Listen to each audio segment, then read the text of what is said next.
If you're a company based in Chelmsford and looking to grow with digital marketing strategies in 2026, should you be teaming up with a Chelmsford SEO agency or a Chelmsford PPC agency? Or should you be looking to use an external lead generation service for the Chelmsford area? All these are questions we get asked quite a lot from business owners and entrepreneurs based in the Chelmsford area. But before we get started on what digital marketing strategies work the best for Chelmsford-based businesses, what bit of advice would you give anyone before they start to spend any money on digital marketing? So the biggest piece of advice that I would give to Chelmsford-based business owners is set up some KPIs. Prior to spending any money on digital marketing, you want these KPIs in place. You want to know how much money you are spending per campaign. You want to know how many leads have actually been generated per different channel. Maybe you're spending money on Facebook ads and PPC and SEO. Next, you want to figure out what are the contact rates of those leads. Is it out of the last 10 leads? Is it 5 out of the last 10 leads that you've been able to contact? Is it 2 out of the last 10 leads? And the last thing that I want to take a look at is from the contacted leads, how many of those leads have you been able to actually sell your service to? Because that's the number one reason why we do digital marketing. We want to generate more revenue for our business. Once you have those figures in place, that's when I would start spending more money on digital marketing or potentially lowering certain budgets as well. Maybe you're spending money on Facebook ads and it's not that profitable for you. So James, what would be the number one or one of the reasons as to why you would do marketing for a Chelmsford-based business? So step number one for me has got to be branding or brand SEO and making certain that you're looking good online, you've got a strong reputation. I think everything needs to start, the foundations need to start with a positive kind of brand SERP of who you are and what you do. So a SERP stands for Search Engine Results Page, and getting that branding right across the board then can lead on to other things of what you can be doing. It will improve your conversion rate on paid ads or social media. Any leads that you get in, the conversion rate would be good. If at the 11th hour, they're going to decide who you're going to go with, branding, I think, becomes very, very important. So I'd say that's the first thing that people need to get right for all digital marketing strategies.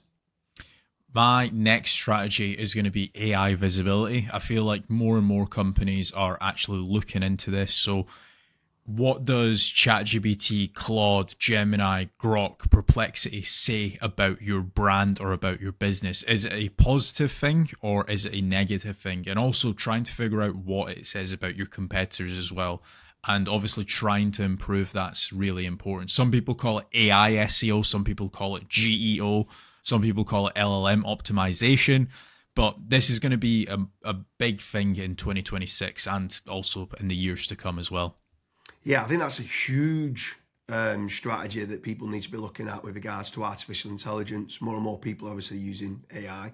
The next one for me is filling in the form at FatRank or Promo SEO, which do a commission-based lead generation service for UK companies looking to grow. I think it's important to be looking at your own digital marketing efforts to generate your own leads, but also if you can use some freelancers and outsource some as well, you've got that diversification of leads.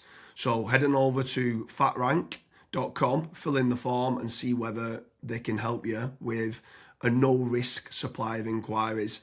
Promise you'll also do a very similar performance-based lead generation service as well that you might want to fill in the form with there, and just double check whether you can go and get a third-party lead generation company to top up and start generating you some leads for your business to grow in 2026.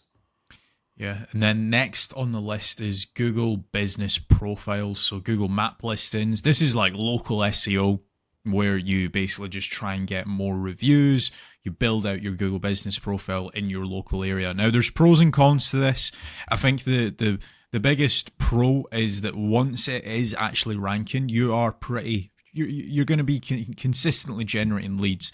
However, to get from nowhere, like let's say you do not have a Google Maps listing at all, to get it ranking to position number 1, the issue you've got with that is there might be, let's say, a 60 or 100 review deficit. And to obviously get those reviews, you need leads. So it's one of those things, it's like the chicken and the egg. I for one just think it's good for personal branding or for branding of your company. So always try and get the Google Maps listing, but you should always know the pros and cons to it as well. Yeah, for certain. If you're in a local area, you want to try and get those local maps listing. For me, you need to be omni-channel and omnipresent. Yeah. I think the next part is SEO in general, so organic SEO.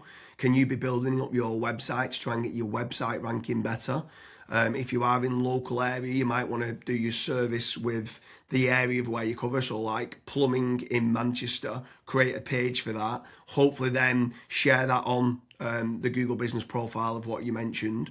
But trying to get organic rankings, the amount of search volume that people are out there searching for different services of what you do, or it could be some blog posts that you could be doing as well. There's different strategies on there that you can be doing, but ideally you want good quality content, build up topical authority, and try and get some third-party backlinks to power up the site to get those organic SEO rankings. I think that's another big part that you need to be doing as part of your digital marketing strategies in 2026. Yeah, and then the next one, which kind of ties back to what you were saying before, James, is obviously organic social media. Now, organic social media, I think it's more of a numbers game. So try to create good content that your audience would actually view. Like I see this time and time again where I look at brands and they've just published maybe 4 or 5 posts on their Instagram profile and they've not been active for 3 years, right? That's not going to drive you sales. But if you can do how-tos, if you can do guides, maybe you can do before and afters, right? If you can do content like that, that way people will see you on socials and they will actually click to actually figure out more about you, fill in the contact form. The caveat to organic social media, yes, it's free to do. It's not like PPC, for example, but it is very much a numbers game. So you want to be consistently uploading, maybe not every day, but at least 3 or 4 times a week. Yeah, for sure. On the subject of social media, paid social ads as well is massive. I'm a massive advocate of the kind of the dollar a day strategy of what people talk about. So if you are going to be taking the time to be posting every day, like you mentioned there, for organic social media, just spending a few pounds on those posts and boosting it. So getting case studies, any awards that you've won as well for reputation, and starting boosting that. You can also be running retargeting ads. So if anyone's clicked through to your website, you can be running retargeting, which is paid social as well.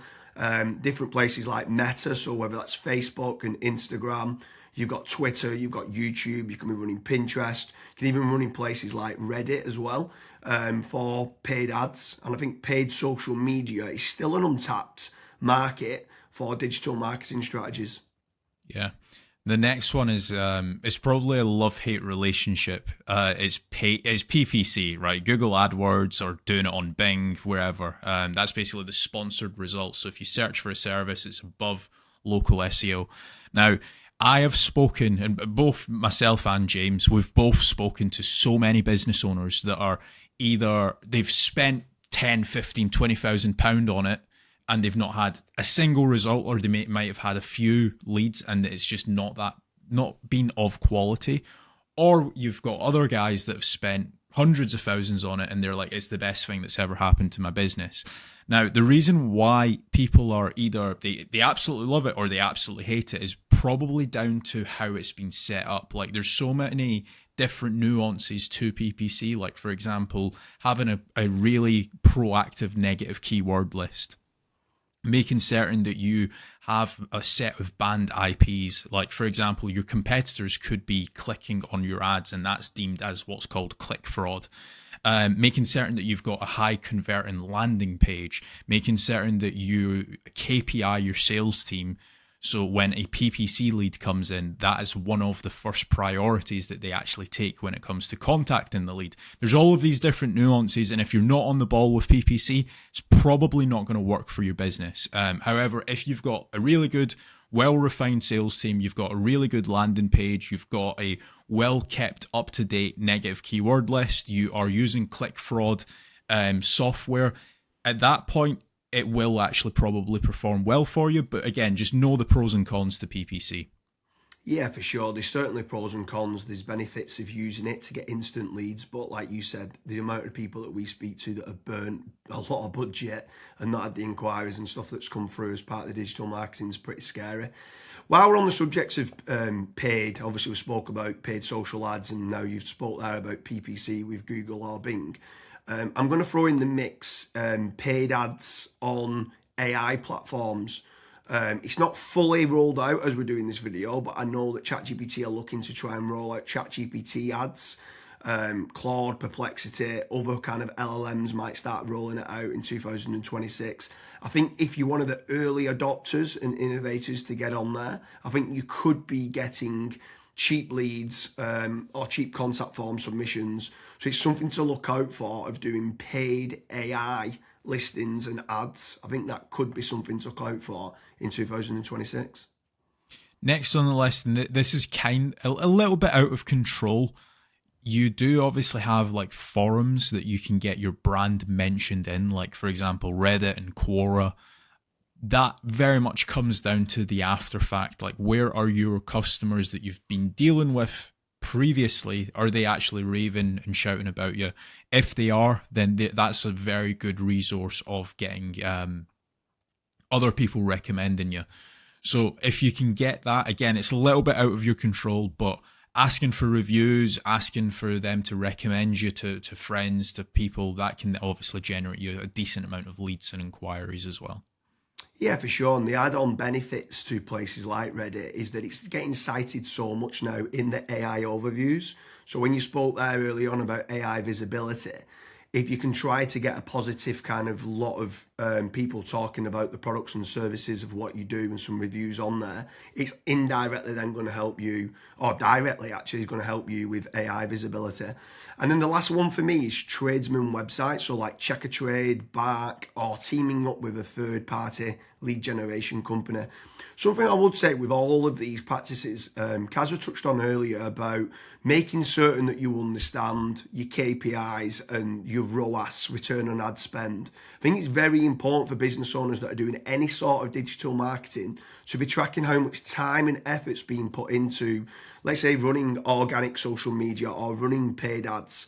Everything should have KPIs put in place.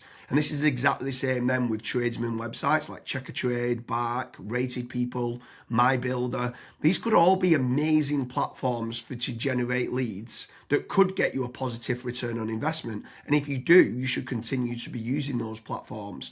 There's certain lead generation companies out there as well that could generate you quite a lot of leads. They could be using organic SEO or PPC or social media ads to generate you those leads. But if they are getting you a positive return on investment, again, I'm all for it as part of your digital marketing strategies. But I just want to repeat one more time with regards to FatRank and Promo SEO. They do lead generation and they guarantee a return on investment. It's a commission-based lead generation service or performance-based lead generation service. So make sure you head on over there, fill in the form. That could just be one part of generating leads of many. You should be trying to generate your own. You should never have a single point of failure, and you should be trying to get that diversification. But make sure you head on over to Promo SEO or FatRank lead generation service as part of your digital marketing efforts in 2026. Thank you very much, Kazra.